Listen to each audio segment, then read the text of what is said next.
today on Divorce Court. I just feel like he's using me. He just benefits. I guess I'm the one that does it. I'm not working. I don't want to just have a regular 9 to 5. Like, I want to do what I want to do, so I'm passionate about it. And what I want to do is be a musician. He wants the music, you know, but it's not the drive that he has to maybe realize that he has to work a little bit and invest into his own dreams. If we end up not being able to work out our differences, I'll be single. If he doesn't change his ways, I think it would be time for me to move on. Divorce Court is now in session. Good day, ladies and gentlemen. I'm here with Brianna Solomon and Nick Benker. Yes, ma'am. The two of you have been together for a year and a half. You do not want to be together anymore. You do not have any children in between you. You want to resolve some financial issues, and we'll talk about that at some point. But Miss Solomon, I'm going to start with you. Why is this relationship ending? Basically, we're ending, and it's kind of on the fence because Nick is just a little ambivalent with his music career, and he is an aspiring artist. He still is, I think, attempting his music career. You think? Don't you know? Well, I mean, now our bedroom is like a studio now, so I'm not really sure. Well, let's ask him. Yeah. Mr. Benker, what are your aspirations with respect to your career? Performing, selling my music, recording other artists, trying to get other artists onto the label to get their career going, to make money off them as well. And how's that going? That's going good. Yeah? Yes. Okay. No. And you're a rapper, right? Well, I'm an entertainer because I got the song and dance. I'm not just a rapper. I'll bring you the entire song and dance. No kidding. With the most respect, he's singing and song and dancing you right now. Well, now, let me ask you this. Did you know that's what he was doing when you first got with him? I mean, he was doing that. Yeah, of course. So, of course, it presented well. But, Your Honor, when he's not doing that now. He's not recording anyone anymore right now. So I don't know what he's talking about. You're not recording anymore? You're not pursuing that? Oh, no, I am. I closed the actual studio down itself. I had a studio building that I was renting, and I closed that down and brought the equipment home so it could be closer. You know, that way I could cheaper. Cheaper and closer, so I could be sitting right next to her while I do it. I don't have to be away. That last one was an excuse. I know that part. But anyway, why don't you tell me what is the difficulty, though? What's the problem? It's the ambivalence. It's, you know, I want to do the song, but I need a job. I want to do the song, but I need a job. And I try to encourage that if you do the job, you'll have the money for those things. You need to invest into yourself. And I'm willing to be the #1 backer in investing, but I don't want to do all the work. I'm not the one that's going to support, uphold the dream, and you just benefit from the funds. Well, that's funny because, like I said, when we first met, I had the studio. I was renting time out, making money off of it. Right. I told her that I would like to go ahead and close the studio down, bring the studio home so I could get a full-time job, possibly 2 jobs to help. But she said in her own words, basically, maybe my own selfish reasons, but I'd like you to keep the studio and have all that extra free time so that way we can spend that time together. Did you say that? Well, a little bit. I'm going to be honest, yes. I mean, because I see his movement. I see how he works, and I didn't see him going to get a 9 to 5 no time soon. So I seen that the studio, you can set your own hours, you know, maybe the guy's coming in at 10 or 7, you know, and that was just more free with how his life is kind of free. So I just, you know, it was selfish, but it was with good intent. Selfish with good intent. Okay. What else is going on? I don't know if it's because of the struggle of not, you know, not working right now or not doing the studio right now, but, you know, kind of the love has dwindled. I'm not getting the affection, the love, the intimacy maybe is once or twice a month. And I take a census of, you know, what's wrong with me, why I'm only getting it once or twice a month, and I understand that maybe, you know, there's struggles in the head, but I don't think it should interfere with our intimacy. Now, Mr. Benker, I never make a man justify his performance, his quantity, but I do give you an opportunity to respond if you so choose. So do you want to say something about that? Yes, first off, that's kind of not, no, not kind of, that's not right. It's in her head. It's definitely more than that. And, you know, sometimes, well, she works overnights. You know, I'm gone during the day, so we barely see each other in that aspect. She works 13 and 14-hour shifts, so she'll be sleeping. I'm not going to just wake her up. You know, I understand that she needs sleep. Then you got 4 children running around the house. 4? Yes, ma'am. 4 children. Yeah, and they're perfect. Ain't nothing wrong with them. I'm just saying, you got 4. Don't put that in my baby's eyes like that. I'm just saying. They're a lot of work. And there's a lot going on. You don't want to subject children to that type. That's an adult thing. I ain't trying to subject children to that. You can't Like just I'm do that asking you to leave the door open, though. Now, Ms. Solomon, he seems the most rational. I mean, you know, he makes more sense than you do. He's trying to get a job. He's trying to work. He's trying to do his career. You're not getting enough sex, but he's telling me things like you work long hours and you got 4 kids, and that does detract from the frequency of sex. He's sounding pretty good over there, I mean, but Mr. this Banks. guy's I'm gonna start with you. Sure. What don't you like about her? Honestly, the things I don't like about her is that she'll be running errands, maybe like an errand that should take 20 minutes, and she'll be gone 2 to 3 hours with no real excuse. Well, I'll be like, where were you? Oh, I was sitting at the smoke shop. Like, you were sitting at the smoke shop 2.5 hours. Who were you talking to?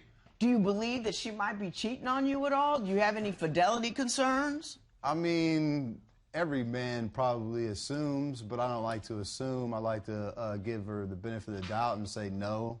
I think that she just likes to be out and about. Like, I like to be out and about too. I don't want nobody being like, where you going? Where were you? Da, da, da, da. Like, I want to be able to do what I want to do. So I feel like she's like that too. She doesn't want somebody to call and be like, you need to come home right now. Like, who are you? You're not my dad. You know what I mean? Right. So I get that aspect. But where were you for 2.5, 4 hours? I got it. You're supposed to get off work by 7:30, and granted, sometimes she has to stick around regardless, 8:30, possibly 10. But there's been days she's come home at 4 p.m. and have to be at work by 6. And again, this is a guy who's disconnected from all types of reality, who doesn't work all day, who doesn't have to go do the dish, do the grocery shopping and take care of the electric bills, and he doesn't do all that, so he doesn't see the other side of that. But these are the excuses that, okay, well, it's this, you're doing this and you're doing this, but I think I almost see what you're saying. So let me repeat it to you. She's just a poor communicator. Tell me these type of things. Don't wait until you explode. Tell me the moment something happens. If I do something wrong, tell me right away that upsets you, so I can try to fix it.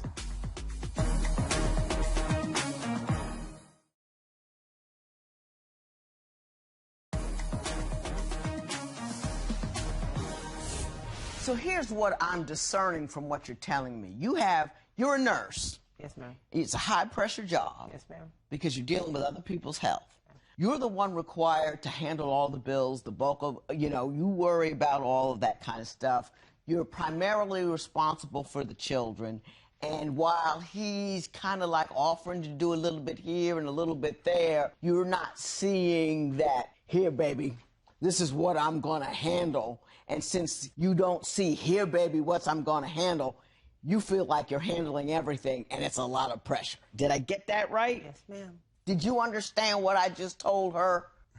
Yes, I do. I do understand, because it is a lot of work for her, but then again, she's just a poor communicator. Address that with me. When you say she's a poor communicator, what are you talking about? Tell me these type of things. Don't wait until you explode. Don't wait until it's boiling up inside you to the point to where you're going to yell at me, kick me out of the house, or break up with me, or whatever the case may be. Tell me the moment something happens. If I do something wrong, tell me right away that upsets you, so I can try to fix it.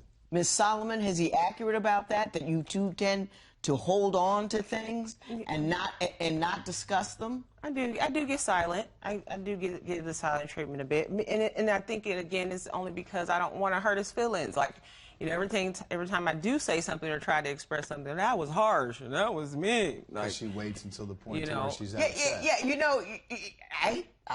I'm feeling you. I'm seeing it. You're hard to talk to because, well, first of all, you speak a little circuitously. It's a little around the maypole. It's not, this is this is that. There's a little bit of that going on. And I do think he says that's harsh because you wait until you're so angry about it that it comes out in a harsh fashion. Does any of that ring true to you? I mean, it's not on purpose, and I have, and again, I think we had a little discussion that, you know, I am guilty for holding on to things and not expressing, but I have a hard time too. Like, if I'm usually holding on to it, I'm trying to find the problem, you know, before I say it. Once you do figure it out, do you approach him in a reasonable manner that would allow you to express the brilliance of that thought pattern? Nope. Sorry. No, I don't. I mean, because at that time, I'm already frustrated from what's not going on already, you know, what's not done, you know, the help. I just need a helpmate. I need somebody to help. And don't, like, not take care of my kids. I just need you to know, you know, see that, you know, maybe it's something I did, you know, I know you had a hard day, but whatever I can do, just let me know. And maybe that kind of makes my introduction not so harsh, you know, that I know that he at least sees that something is wrong. She just needs to tell me, though. And I don't want to hurt her. I don't like the anger, you know what I mean? But how fair is it that you can see something wrong with someone? You know, I mean, finish that sentence. How fair is it that you can see something wrong with someone like, you know, if I see a bleeding patient, I don't take care of the wound. You know, if I'll put a Band-Aid on it, I'm not doing anything about it. I think where women fail, I mean, we're always talking about we're such great communicators, and we're real good with each other. But talking to a dude, we fail a lot. And let me tell you what I think I see your problem is. You share how you feel or your frustration, but you don't ask him to do anything, and he don't know. He can't fix a problem. He doesn't know. He know you got a problem, but unless you tell him what it is, he doesn't know how to fix it. I learned this in my own marriage. Took me a little minute, but I figured it out. I gotta make the ask. I have to say, I am mad. Great example. One day, I was at home cooking dinner. 2 kids doing homework. They have to do homework in separate rooms because they'll start playing if they did it in the same room. I was on the telephone. The police were coming for a warrant that I had to sign. And my husband was parked on the couch watching baseball.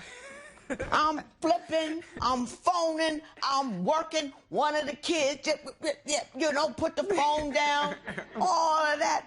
And I'm like, I turn around that corner, I was hot as a firecracker. And I went over there, and before I said anything, I was going to let him hang himself.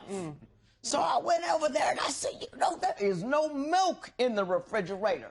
And I was expecting him to tell, since I'm the shopper, tell me it was my fault. He said, okay, baby, I'll get you something. Anything else? I worked it up in my head. He thought I was fine because that's what I always do. And I was mad at him because I didn't ask him to do anything. It was all me. My bad, my wrong. You with me? Yes, ma'am. Every morning, my husband gets a weather report. Because I'm a moody chick. And I let him know so he knows how far to stay away from me. Yeah, I get it. I get it. Yes, ma'am. And I tell him how I'm feeling so he knows when to go out and get me some chocolate cake. Yes, ma'am. Yes, ma'am.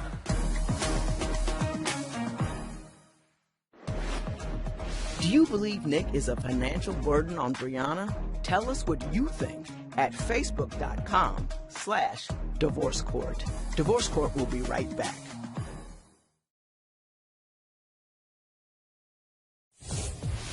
If you would like your case to be heard on Divorce Court, call us toll-free at 1-877-311-2222 or log on to our website at divorcecourt.com. Follow us on Facebook, Twitter, and Instagram at Divorce Court. Now, Mr. Banker, I'm going to tell you what guys get wrong a lot. Sometimes we don't want to have to wait and ask for you to get the milk. Sometimes what we would like you to do is look around at your environs. See that this woman is cooking, teaching, talking on the phone, signing warrants to break into somebody's house.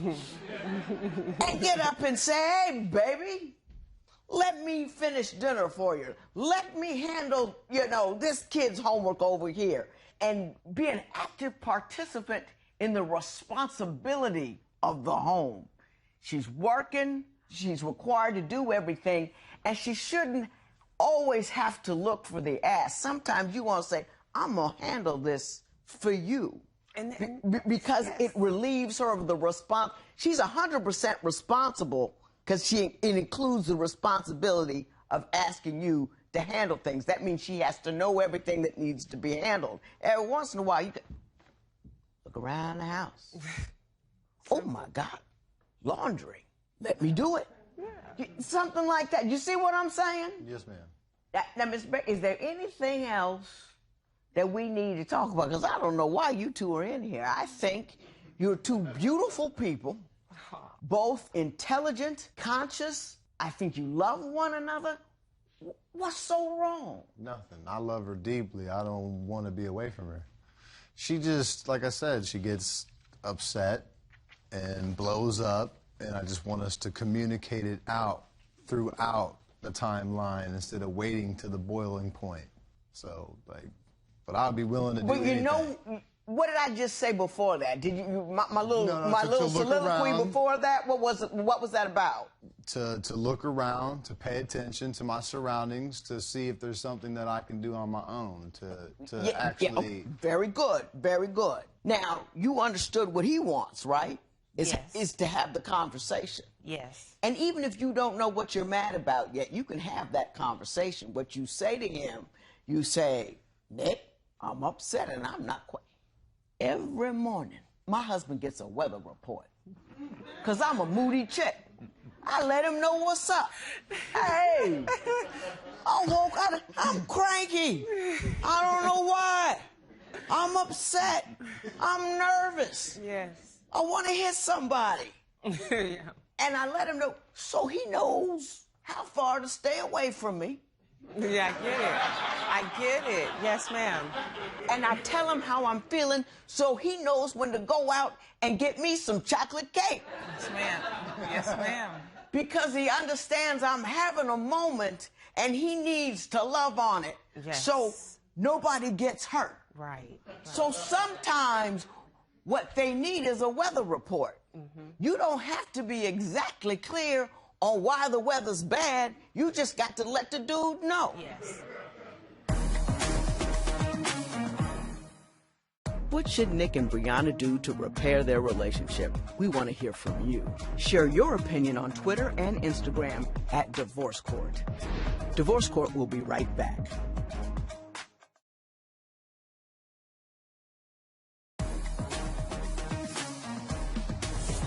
One thing I want to make sure you're clear on, because I think a lot of women are very conflicted on this point. Are you truly comfortable being the primary breadwinner? When the shift happened, when we were making money, men had a hard time letting go of the fact that she should do all the cooking, and women had a hard time accepting the fact that I'm the primary breadwinner without feeling a little used. Have you come to grips with being the primary breadwinner without feeling used? No. But, I know it's a necessity. It's a requirement. I don't have the opportunity to have an excuse of not being the breadwinner. And I just want him to appreciate that he has a breadwinner, that someone is there to help with and in that. what manner should he demonstrate his appreciation?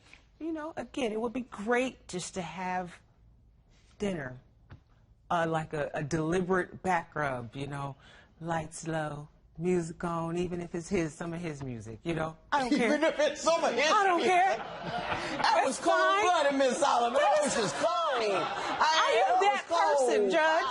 I am that person. Let's get the knife out of his heart over here. All about it. I'm Team Nick. You know? Do you understand what she's asking for? Yes, ma'am. I do. Do you think you can deliver? I know I can. I know you can too. I have faith in both of you. Good luck. This matter is adjourned.